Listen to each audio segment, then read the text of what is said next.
भाजणी अजिबात तयार न करता भाजणीचीच चकली आहे. अतिशय सोप्या पद्धतीने एकदम हलक्या मस्त अशा काटेरी आणि जबरदस्त होतात, खुसखुशीत अलवार होतात, अजिबात कडक होत नाहीत. आहा हा बघा काय दिसतात, क्या बात आहे. नमस्कार, मी मधुराज रेसिपी फूडीमध्ये तुम्हा सर्वांचं खूप खूप खूप मनापासून स्वागत. दिवाळीच्या तुम्हा सर्वांना खूप मनापासून शुभेच्छा. नवीन कोरक करकरीत चॅनल आहे, पटकन सबस्क्राईब करा. भाजणी न ती धान्य धुवायची आहेत न चुकवायची आहेत, पण अगदी भाजणीच्या चवीची चकली होणार याची तुम्हाला मी 100% खात्री देते. तर सविस्तर म्हणजे साहित्याची सविस्तर यादी व्हिडिओच्या शेवटी मिळेल. स्क्रीनशॉट काढून ठेवा की, पण पटकन नजर पण घालूयात की.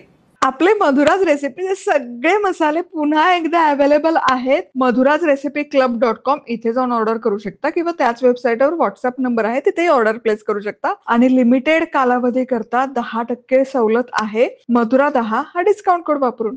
2 कप इथे तांदूळाचं पीठ घेतलंय. बरं, हा मेजरिंग कप आणि स्पूनचा जो सेट आहे ना, तो madhurajrecipeclub.com या वेबसाईटवर जाऊन तुम्ही खरेदी करू शकता. म्हणजे दिवाळीचा प्रत्येक पदार्थ अचूक आणि प्रमाणबद्ध होईल. अर्धा कप फुटाणे डाळ चिवड्यासाठी जी वापरतो ती. आता चिवड्यामध्ये जी डाळ आपण वापरतो ना, त्याला फुटाणे डाळ म्हणतात, डाळवं म्हणतात काही ठिकाणी, तर तेच हे घेतलेलं आहे. पाव कप उडदाची डाळ, पाव कप मुगाची डाळ, पाव कप पोहे, 1 टेबलस्पून लाल तिखट, 1 टेबलस्पून धणेपूड, अर्धा चमचा ओवा, चवीनुसार मीठ आणि 1.5 टेबलस्पून तीळ. आणि याचसोबत 2 टेबलस्पून साजूक तूप लागेल उकड काढताना आणि तळणी करता तेल. चला आता डाळी आपण भाजून घेऊयात. तर उडदाची डाळ आणि मूग डाळ फक्त कापडामध्ये, ओलसर कापडामध्ये पुसून घेतलेली आहे. नाही घेतलं काही हरकत नाही. आता हे सगळ्यात आधी मूग डाळ, यामध्येच उडदाची डाळ. आता या छान खमंग अशा भाजून घेऊयात. खूप मोठ्या आचेवर भाजू नका, मंद आचेवर एकसारख्या या डाळी भाजून घ्यायच्या. डाळी खमंग अशा भाजून झाल्या. हलकासा फक्त सुवास दरवळला पाहिजे, करपवायच्या अजिबात नाही आहेत. हे बघा हलकासा बदामी रंग आला. आता यामध्येच पोहे घालूयात. पोहे छान कुरकुरीत होईपर्यंत हे भाजून घेऊया. मस्त खमंग असं भाजून झालं. गॅस आता करते बंद. बघा पोहे पण छान कुरकुरीत झालेत, डाळी पण मस्त बदामी रंगावर भाजून झाल्यात. आता हे डाळवं आहे, हे देखील घालूयात. हलकंसं फक्त गरम करायचं आहे, भाजत बसायची गरज नाही आहे. कढईच्या उष्णतेमध्ये ते गरम होऊन जाईल. चला या भाजलेल्या डाळी आहेत ना, हलक्याशा थंड झाल्या, मिक्सरमध्ये काढायचं. 2 बॅचेसमध्ये दळलं तरी काही हरकत नाही, पण बसून जाईल सगळंच. आणि मिक्सरमध्ये ना छान हे बारीक, एक जितकं शक्य असेल तितकं बारीक पूड तयार करून घेऊयात. चला हे झालंय बघा, छान दळलं गेलंय. थोडंसं रवाळ ठेवलंय, खूप असं बारीक नाही झालेलं. चला भाजणी तयार आहे. आता पीठ तयार करूयात चकलीचं पूर्ण. तर आधी तांदूळाचं पीठ घ्यायचं, 2 कप तांदूळाचं पीठ. आणि काय करूयात, हे जे आपण तयार केलं आहे ना भाजलेल्या डाळी, हे बघा पीठ चाळायच्या चाळणीने छान चाळून घ्यायचं आहे. चला हे तांदूळाचं पीठ, त्यावर या भाजलेल्या डाळी आहेत, तयार आहे. आता तांदूळाचं पीठ आणि हे भाजणी आहे हे व्यवस्थित मिसळून घेऊयात. हे बघा छान आहे ना, मिसळलं गेलं पाहिजे हे सगळं, नाहीतर तांदूळाचं पीठ एक बाजूला आणि डाळींचं पीठ दुसऱ्या बाजूला, असं नको. हे बघा हे छान असं मिसळलं गेलं पाहिजे. चला आता उकड काढूयात.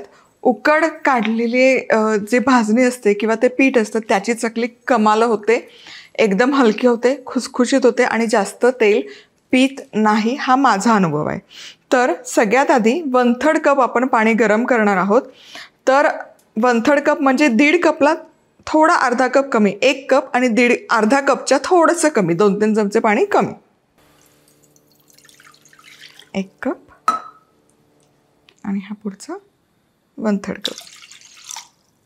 यामध्ये लाल तिखट घालूयात, पांढरे तीळ, धणेपूड, ओवा, चवीपुरतं मीठ आणि साजूक तूप, अगदी 2 चमचे. हे मिसळून घ्यायचं सगळं आणि या पाण्याला एक उकळी काढून घेऊया. उकळ काढताना साजूक तूप घातले, तेल नाही. माझा असा अनुभव आहे, तेलाच्या थोड्या कडकडीत चकल्या होतात, तुपामुळे हलक्या खुसखुशीत होतात, एकदम हलक्या होतात. तूप वापरा किंवा बटर जरी घातलं, लोणी जरी घातलं तरी चालेल. चला, इथे उकडीच्या पाण्याला छान उकळी आलेली आहे. आता गॅस अगदी मंद आचेवर करायचा आणि ही सगळी भाजणी यामध्ये घालूयात. थोडी थोडी नका घालू, सगळी एका वेळेस घाला. पटकन मिसळून घ्या. मिसळली गेली पाहिजे. कोरडं पीठ असं वर नका ठेवू. छान अशी खालपर्यंत मिसळून घ्या.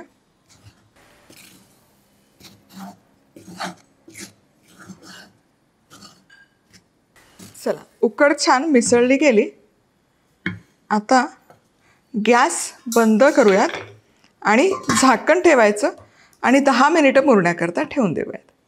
बरं, ही दणदणीत प्रीमियम क्वालिटीची आणि वजनदार ट्रायप्लायची कढई आपलीच आहे, मधुराज रेसिपीची. कुठे खरेदी करू शकता? madhurazrecipeclub.com या वेबसाईटवर जाऊन किंवा व्हॉट्सअप नंबर दिलाच आहे की. चला, 10 मिनिटं झाले, उकड छान मुरली. आता काढूयात. वा, छान मुरू द्यायची उकड. ते काढून घेऊयात. चला, आता ही उकड गरम गरम असतानाच मळून घ्यायची. पण गरम याच्यात हात घातला ना तर चटके बसतील ना. मग एक तांब्या घ्यायचा आणि मळून घेऊयात. हे बघा, हे असं छान एकजीव करायचे. हे बघा, हे ना असं मुठीत घेतलं की छान याचा एकजीव गोळा होतो. अगदी लागलं तर थोडंसं आपण गरम पाणी घालून मळू, पण शक्यतो गरज नाही पडत. चला, इथे हे पीठ छान मळून घेतलंय. बरं, हे मळत असताना 4 टेबलस्पून म्हणजे आणखी 4 चमचे पाणी मी वाढवलं आहे. गरम पाणी टाकलं मळताना. उकड काढताना खूप पाणी नका टाकू. जसं लागेल तसं गरम पाणी टाकून मळून घ्या. काय होईल, जर पीठ खूप सैल झालं तर मग ते ॲडजस्ट करायला खूप त्रास होतो. कारण तांदूळाचा पोत कसा आहे, चिकट तांदूळ असेल तर पाणी कमी लागतं. खूपच असा जून झालेला तांदूळ असेल तर पाणी जास्त लागतं. म्हणून मग मी पाण्याचं प्रमाण अगदी प्रमाणबद्ध देते, जेणेकरून तुमचं उकड फसू नये. बघा, छान ही झालेली आहे आता. आणि बघा, घट्टच आहे, खूप अशी सैल नाही ठेवलेली. आता चकली आपण जेव्हा साच्यामध्ये टाकतो तेव्हा ती एकसंध व्हावी आणि तुकडे पडू नये म्हणून हा असा आहे ना गोळा एकजीव करून मळून घ्यायचा. हे अगदी गरजेचं आहे, नाहीतर चकली पाडताना आहे ना तुकडे तुकडे पडतात. चला, हा छान एकसंध केलेला रोल बघा मस्त असा करून घेतला सगळ्या बाजूने. आता हा चकलीचा सोऱ्या आहे. याला हे माझे आवडीची प्लेट लावली आहे लाकडी सोऱ्याची. यामध्ये हे भरूयात आणि असं दाबून घ्यायचं. जास्तीचं पीठ असेल तर ते काढायचं, झाकण लावायचं आणि चकली पाडायची. प्लेटवर चकल्या पाडल्या, अशा ताटलीत पाडल्या तरी काही हरकत नाही. बटर पेपरवर पाडा, पण केळीचं पण आहे म्हणून यावर पाडते. वा वा वा, बघा काय सुंदर दिसते. काटे बघा, काटे. मला हे ना म्हणून ही डिश खूप आवडते. काटे खूप छान येतात, सुरेख येतात. आता हे सगळ्यात पुढची महत्त्वाची स्टेप, याचं शेवटचं टोक, हे टोक जुळवायचं. हे देखील जुळवून घ्यायचं म्हणजे चकली जेव्हा आपण तळतो तेव्हा सुटत नाही. याच प्रकारे सगळ्या चकल्या पाडून घेऊयात. तुटली असं वाटलं तर ते तुकडा काढून घ्यायचा.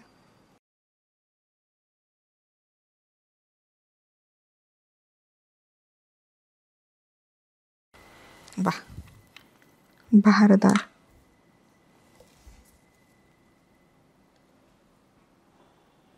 चकली तळायची, पण तुम्हाला सांगते दिवाळीचा कुठलाही फराळ करा, जिथे विरघळण्याची शक्यता जास्त, शंकरपाळी, चकली, कितीही तुम्ही स्किल्ड ट्रेंड कुक असाल, सुगरण असाल, तरी पण सुगरण असाल तर आधी टेस्ट घ्यायची. म्हणजे छोटूसा तुकडा टाकायचा, तो विरघळला नाही पाहिजे, याचा अर्थ चकलीचं पीठ छान जमून आलं आहे. तेल मोठ्या आचेवर आधी तापवून घेतलं आणि आता मंद आचेवर गॅस आहे. येस, अजिबात विरघळत नाही आहे, याचा अर्थ आपलं हे छान जमलं आहे. आता यामध्ये लगोलग चकली सोडूयात.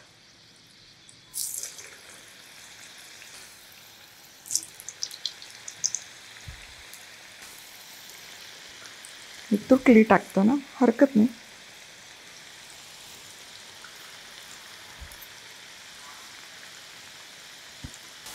आता चकली तळत असताना ना, एकदा का तेलात सोडली की तिला काहीही करू नका, निघू तिने किमान 1.5 ते 2 मिनिटं तरी मंद आचेवर अशीच तळत राहू दे आणि मग ती आपण उलटवून दुसरी बाजू पण तळून घ्यायची.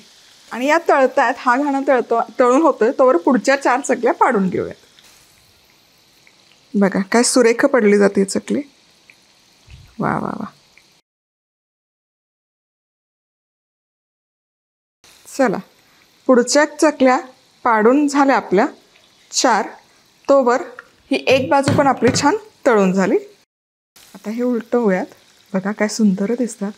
आहा हा, एकदम अलवार होतात आणि वाटणार पण नाही की या बिनभाजणीच्या चकल्या आहेत. क्या बात आहे. चकली तळून झाली आहे, कसं ओळखायचं? हे बघा, यावरचे बुडबुडे बरेच कमी होतात आणि चकली अशी तळलेली गेलेली चकली ना अशी खाली बॉटमला जाऊन बसायला सुरुवात होते. याचा अर्थ तळाशी चकली सेटल व्हायला लागली, याचा अर्थ आपली चकली छान तळून झाली. आता काढायची, तेल पूर्ण निथळायचं आणि अशी जाळीवर काढायची चकली. आहा, बघा काय सुरेख झाली आहे. एक चकली टाकलेली ती टाकतानाच तुटली होती, हरकत नाही, पण बघा काय सुंदर काटेरी झाली आहे. क्या बात आहे. बरं, या चकलीचं सांगते, जेव्हा तळून होते ना तेव्हा ती हलकीशी फिकट दिसते, पण दुसऱ्या दिवशी त्याला रंग खूप सुरेख चढतो. यामध्ये रंगाचं तिखट नाही टाकलेलं, रेग्युलर जे घरचं तिखट असतं तेच टाकले, पण नेक्स्ट याचा रंग आणखी लाल बुंद होतो, त्यामुळे हलकी होते आणि मस्त होते. चला, आता पुढची बॅच पण तळूयात. अलगद हाताने सोडायच्या चकल्या. वा, चला, पुढची बॅच पण छानपैकी तळून झाली. आता ही देखील काढूयात अलगद. तेल पूर्ण निथळायचं आणि अशी जाळीवर. आहा हा, काय दिसतीये चकली, कमाल.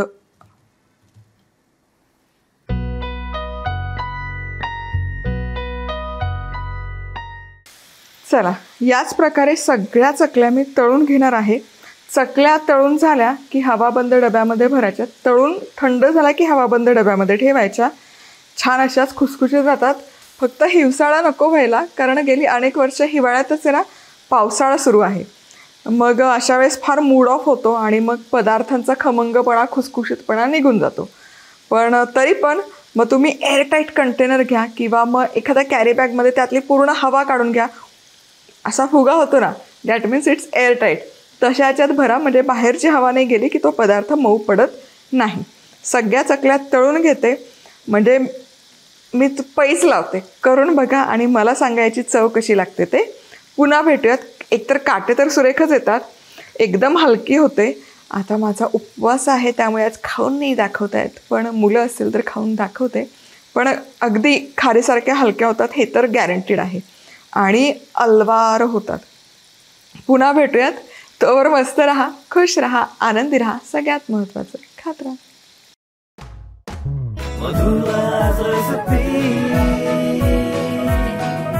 मधुराज रेसिपी, महाराष्ट्राची अस्सल चव.